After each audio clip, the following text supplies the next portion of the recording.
हमारे देश की संसद में 43% नेता ऐसे हैं जिनके ऊपर कोई ना कोई क्रिमिनल चार्जेस लगे हुए हैं, और 29% नेता तो ऐसे हैं इनमें जिनके ऊपर मर्डर, फिरौती और रेप जैसे संगीन आरोप लगे हुए हैं। इसके बावजूद भी इनको टिकट आसानी से मिल जाती है और ये सांसद बनकर लोकसभा में और राज्यसभा में भी बैठ जाते हैं। अब हम ये भी बात यहाँ पर समझ लें कि ये सिर्फ सांसदों के लिए नहीं है, बल्कि यहाँ तक कि हमारे एमएलए भी इसमें पीछे नहीं रहे हैं। अगर मैं बात करूँ 2015 दिल्ली इलेक्शन के बारे में, तो 70 नेता जो कि जीत के आए, उसमें से 43 ऐसे थे जिनके ऊपर कोई ना कोई क्रिमिनल चार्जेस लगे हुए थे। और अगर करेंटली की बात करें तो 37 नेता ऐसे जिनके ऊपर क्रिमिनल चार्जेस लगे हुए हैं। और ये चार्जेस कोई ऐसे नहीं है कि बस सिर्फ किसी ने उनके अगेंस्ट में जाके फाइल लॉन्च कर दी और उसके बाद में इनको क्रिमिनल की दृष्टि से देखा जाने लगा। ऐसा बिल्कुल भी नहीं है। ये मामले ऐसे हैं जो कि सुप्रीम कोर्ट तक में रजिस्टर्ड हुए। सुप्रीम कोर्ट में रजिस्टर्ड होने का मतलब ऐसा है कि पुलिस ने जांच की, पुलिस ने पूरी इन्वेस्टिगेशन की और वहां पर सबूत भी मिले, आई विटनेसेस मिले, और उसके आधार पर वहां पर केस जो है सुप्रीम कोर्ट में पहुंचा और फिर इन्होंने अपनी पावर का यूज़ करके वहां पर मामले को रोक दिया। और ये चीज़ कब से चल रही है? 1999 से देखें, अगर एडीआर के रिपोर्ट के according, association for democratic reform के अकॉर्डिंग, तो इन्होंने क्या किया था, एडीआर ने इनके खिलाफ जो भी ये जो क्रिमिनल जो लीडर्स होते हैं इनके खिलाफ में एक जो याचिका है वो दायर की दिल्ली कोर्ट में। ठीक है, और जैसे ही ये दिल्ली हाई कोर्ट में ये मामला पहुंचा तो समझ लीजिए कि ये मामला वहीं पर निपट गया, क्योंकि नेताओं ने वहां पर अपनी पावर का यूज करके उसे वहां रोक दिया। लेकिन जैसे तैसे इसको आगे फिर सुप्रीम कोर्ट में इसके लिए अपील की गई, और सुप्रीम कोर्ट में जब ये अपील हुई तो हमें ये देखने को मिला जो कि हमें कभी देखने को ही नहीं मिलता है। चाहे हम उरी की बात करें या बालाकोट स्ट्राइक की बात करें, जब भी हमारे देश की सुरक्षा की भी बात आती है तो भी हमारी जो पार्टियां हैं, कि ओपोजिशन पार्टी हो गई या रूलिंग पार्टी हो गई, ये एक साथ कभी भी एक प्लेटफॉर्म पे नहीं दिखाई देती।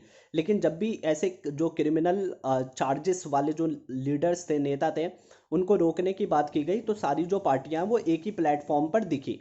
ठीक है, अब होता क्या है कि इनसे फायदा क्या होता है आखिर? देखिए, इनसे फायदा ये होता है क्योंकि जो क्रिमिनल चार्जेस वाले नेता हैं ये एक परफेक्ट कॉम्बिनेशन बन जाते हैं मनी और मसल पावर के।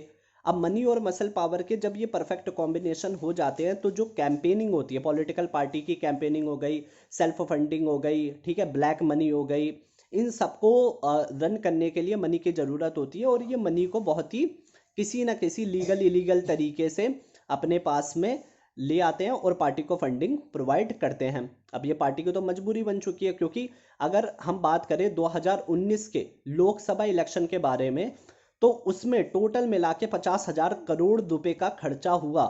जी हाँ, 50,000 करोड़ रुपए का खर्चा हुआ।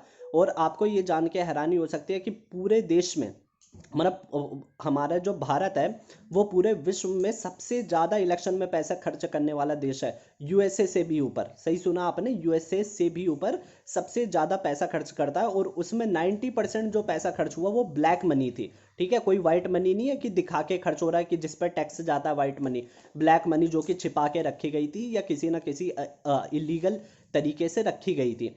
अब ये तो पॉलिटिकल पार्टी की मजबूरी बन गया, ये तो आपको दिखाई देने लगा, हम सभी को दिखाई देता है कि पॉलिटिकल पार्टी इन कैंडिडेट्स को क्यों सिलेक्ट करती हैं। लेकिन दूसरी बात ये भी है कि कास्ट और सिस्टम फेलियर की वजह से ये लोगों की भी मजबूरी बन जाती है। लोगों की मजबूरी कैसे बनी? क्योंकि हर एक इंसान ये चाहता है कि हमारी कास्ट का नेता जीत करके आए। और दूसरा बेस क्या होता है, अगर आप किसी भी नेता को देखें वो यही बात करता है कि जो सिस्टम है, जो करंट सिस्टम है वो अभी सही से काम नहीं कर रहा, और अगर हमारी पार्टी आएगी तो हम इन इन चीज़ों में सुधार करेंगे। अगर आप ये क्लोजली ऑब्जर्व करते हो तो आप सभी नेताओं में ये चीज़ कॉमन पाएंगे। अब देखिए, जीतने का एक सीधा फॉर्मूला है कि आप किसी भी एरिया को देखिए, उस एरिया की पॉपुलेशन को कैलकुलेट कर लीजिए। ठीक है, कास्ट पॉपुलेशन कितनी है, ठीक है, जाति के आधार पर वहां पर जो पॉपुलेशन मेजॉरिटी में हो, जो जाति मेजॉरिटी में हो, उसका एक रॉबिनहुड या बाहुबली टाइप का एक नेता वहां पर खड़ा करवा दीजिए। और नेता क्या करेगा? फंडिंग तो दे ही रहा है, पैसे से उसका दबदबा भी है, पहले से दबदबा है, मसल और मनी पावर का परफेक्ट कॉम्बिनेशन हो गया। और उसके बाद में दूसरी चीज ये भी देखी जाती है कि जो पहले पार्टी ने काम नहीं किया था हम वो काम अब करेंगे। बस ये दो चीज़ों पे अगर फोकस कर दे तो जो जनता होती है वो उनकी तरफ इंक्लाइन, उनका झुकाव हो जाता है, लोग आपको वोट देने लगेंगे और आप जीत करके आ जाएंगे। और दूसरी चीज क्या हुई, अगर जनता ज्यादा समझदार है, ठीक है, जनता में से कुछ लोग ज्यादा समझदार हो गए तो क्या करना है आपको, एक छोटा सा दंगा करवा दीजिए। उसके बाद में जैसे ही दंगा होगा फिर तो पार्टी को अपनी जो मतलब कास्ट बेस्ड हो गई या रिलीजन बेस्ड पार्टी हो गई उसको वोट देना उनकी मजबूरी बन जाता है। और इसीलिए आप देखते हैं कि कहीं ना कहीं पर इलेक्शन के दौरान ही दंगे हो जाते हैं किसी ना किसी मुद्दे को लेकर के। तो ये इनकी एक हमें देखते हैं कि ये दो चीज़ों जो हैं वो जो पब्लिक है उसको भी मजबूर करती हैं। ठीक, अब यहाँ तक तो ये बात आ गई। अब हम बात करते हैं कि जब हमारी पार्लियामेंट की अगर हम बात करें तो हमने जो ब्रिटिश पार्लियामेंट्री सिस्टम है उसको अडॉप्ट किया।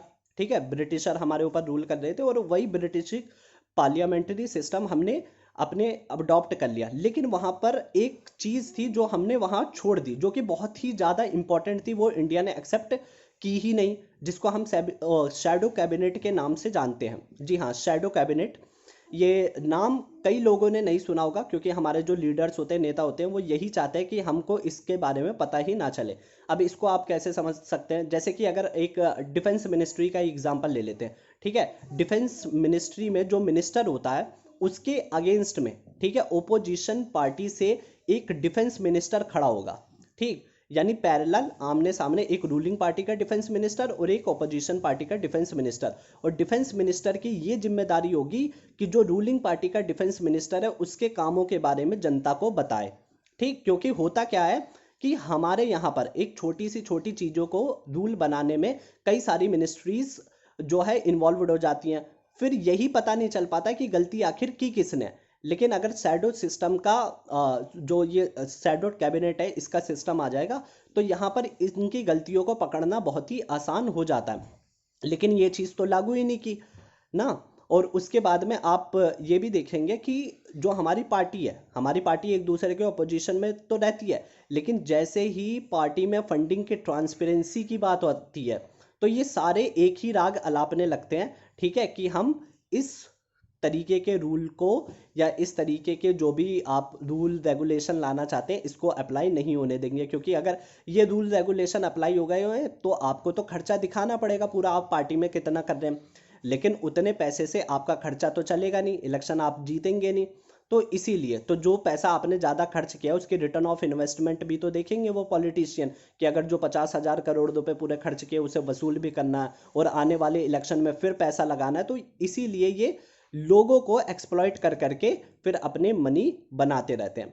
अब देखिए समस्याएं तो बहुत सारी हैं, लेकिन इनका सॉल्यूशन क्या हो सकता है। देखिए एक सॉल्यूशन जो कि यहाँ पर साफ तौर पर दिखाई देता है कि अगर आप किसी और चीज़ में अपनी इन्वॉल्वमेंट ना दिखा पाएँ, लेकिन सिर्फ आप अपने माइंड में ये ध्यान रख लीजिए, अभी से ये डिसाइड कर लीजिए कि जब भी इलेक्शन होगा कम से कम आप एक ऐसे व्यक्ति को वोट नहीं देंगे जिसका कोई क्रिमिनल बैकग्राउंड हो। ठीक है, क्रिमिनल बैकग्राउंड अगर आपको पता करना है आप डायरेक्ट गूगल पे सर्च कर सकते हैं। ठीक है, ज़्यादा से ज़्यादा 5 से 10 मिनट में आपको पता चल जाएगा कि आपके जो क्षेत्र से कैंडिडेट खड़ा हुआ है उसकी प्रोफाइल कैसी है, क्या उसके ऊपर कोई क्रिमिनल चार्जेस पहले लगे हुए हैं। अगर ये आपको पता चल जाएगा तो आप बस ये डिसाइड कर लीजिए कि भले ही हमारी फेवरेट पार्टी से या हमारे कास्ट से क्यों ना हो, बट हम उसको वोट नहीं देंगे। अगर इतनी सी चीज़ आप कर जाते हैं तो देखिए इतना बड़ा बदलाव आ सकता है कि जो पार्टी, और एक दो बार अगर ऐसा होता है तो पार्टी के मन में फिर ये खुद ही आ जाएगा कि इन कैंडिडेट को तो वोट मिलता ही नहीं है और आगे से उनको जो कैंडिडेट को टिकट है वो देना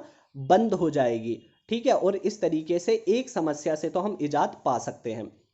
तो ये थी पूरी आज की वीडियो और आई थिंक आपको वीडियो पसंद आई होगी। अगर पसंद आई है तो ज़्यादा से ज़्यादा लोगों को शेयर करें ताकि लोग इस चीज़ के बारे में अवेयर हो सकें। ठीक है, so thank you very much for watching this video till the end wait for the next informative video.